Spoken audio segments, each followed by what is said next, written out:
Assalamualaikum warahmatullahi wabarakatuh. Saya Hermansa dari kelas TRPL 4C pagi. Sini saya akan menjelaskan apa yang saya dapatkan dari pembelajaran mata kuliah kecerdasan buatan, yaitu Large Language Model and Natural Language Processing.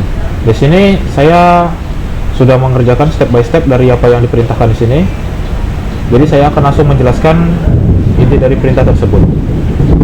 Ini sudah memasuki Google Colab, di mana saya sudah membuat apa yang diperintahkan di sana, dan apa yang saya dapatkan akan saya jelaskan. Yang pertama ada di bagian pertama, yaitu pip install transform torch ini, yaitu perintah yang menjalankan kode ini, yaitu instruksi untuk mengunduh dan memasang 3 pustaka penting berdasarkan buatan transform untuk model bahasa, torch, dan NLTK untuk mengelola teks bahasa alami. Status output pesan berulang requirement already status failed, yaitu yang ini. Itu muncul di bawah, berarti pustaka tersebut sudah terpasang di sistem. Dalam hal ini umum terjadinya biasanya karena platform tersebut sudah menyediakan paket-paket populer secara bawaan agar bisa langsung mulai bekerja tanpa menunggu proses instalasi yang lama. Terus yang kedua ada pada bagian ini, import torch.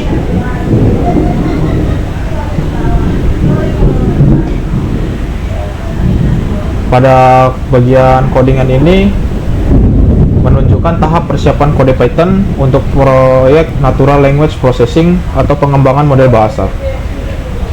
Dalam penjelasan singkatnya, import library utama kode tersebut memanggil beberapa tools, yaitu berupa torch, yaitu library dasar untuk komposisi tensor dan deep learning, transform dari Hugging Face yang digunakan untuk mengakses model AI siap pakai.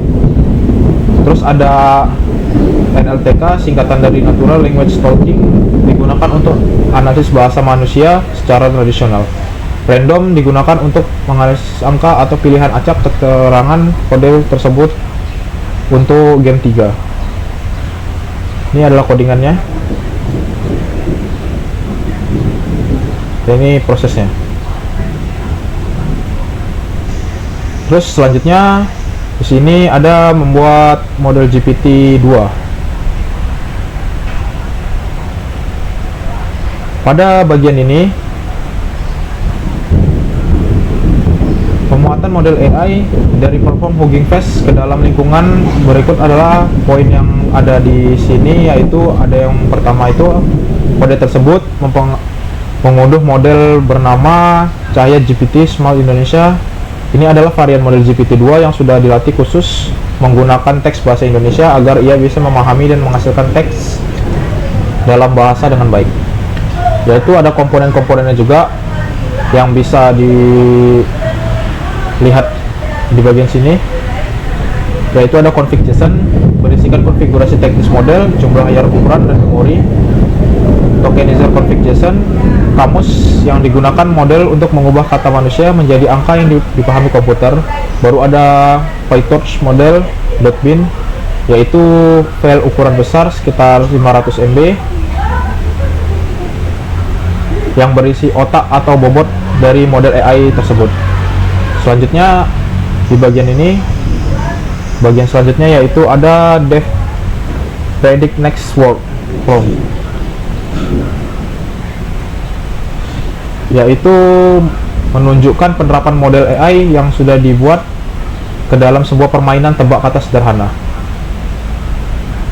Fungsi predict next word itu adalah fungsi otak dari permainan tersebut. Tokenisasi mengubah teks dari prompt menjadi angka. Terus model diperintahkan untuk menghasilkan satu token tambahan max length panjang input tambah plus 1. Mengubah kembali angka hasil prediksi AI menjadi teks manusia mengambil kata terakhir saja. Ini contohnya yang sudah dibuat hasilnya.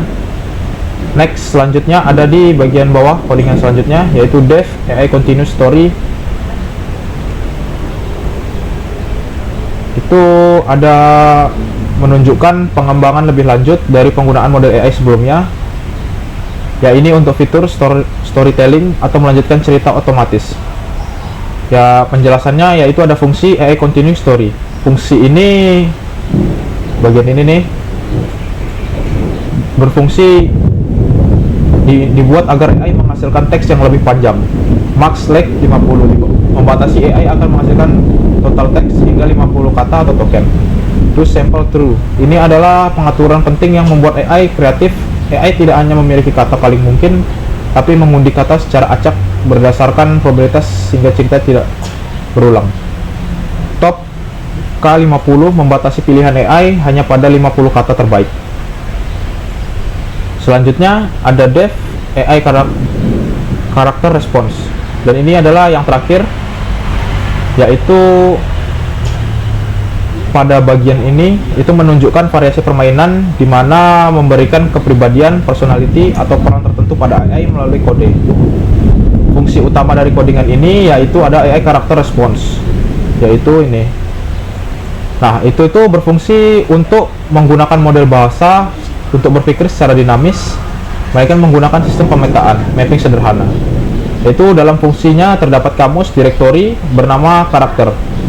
Setiap karakter memiliki gaya bicara yang unik, yaitu ada pirates menggunakan istilah laut seperti ahoy dan kompas, wizard menggunakan kata ajaib seperti Merlin dan sihir, robot menggunakan angka binar 01 dan istilah teknisnya efisiensi. Terus dari segi mekanismenya itu, program ini menggunakan random choice untuk memilih salah satu dari 3 kepribadian tersebut secara rahasia. Kalau dari segi interaksinya itu mengajukan pertanyaan siapa kamu atau apapun itu yang kita ajukan kepada AI tersebut. Dan ini hasilnya dari itu pertanyaan yang sudah saya buat. Saya mengatakan di sini siapa kamu, maka respon AI sini adalah menebak kepribadian AI tersebut, yaitu pirates yang AI tersebut salah menunjukkan, dan jawaban sebenarnya adalah robot. Sekian dari saya. Wassalamualaikum warahmatullahi wabarakatuh.